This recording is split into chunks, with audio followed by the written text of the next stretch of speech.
கப்பல் வழியாக நுழைந்த ஒரு பாம்பு இன்று ஸ்பெயின் நாட்டின் மலோர்கா தீவு மக்களுக்கு பெரும் அச்சுறுத்தலாக மாறியுள்ளது.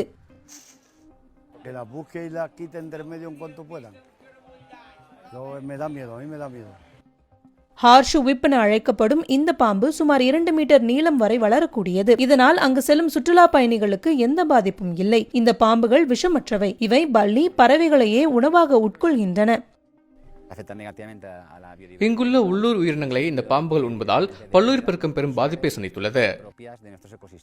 தசாப்தங்களுக்கு முன்பு கப்பலில் வந்த ஆலிவ் மரங்களின் வேர்களில் தங்கி இந்த வகை பாம்புகள் இந்த தீவுக்கு வந்திருக்கலாம் என நம்பப்படுகிறது. பாலெரிக் தீவுகளில் மட்டுமே காணப்படும் இந்த அரிய வகை பல்லி இனம் அந்த தீவுகளுக்குள் ஊடுருவிய பாம்புகளால் ஆபத்தை சந்தித்து வருகிறது. இங்குள்ள பூர்வீக உயிரினங்களுக்கு பாம்பிடமிருந்து தப்பித்து உயிர் வாழ்வதற்கேற்ப தங்களை தகவமைத்துக் கொள்ள தெரியவில்லை. இந்த பாம்புகள் போன்ற புதிய அறிமுகமில்லாத வேட்டையாடிகளுக்கு எதிராக அவற்றிடம் எந்த பாதுகாப்பு வழிமுறைகளும் இல்லை. எனவே அவை எளிதில் இரையாகி அழிந்து விடுகின்றன.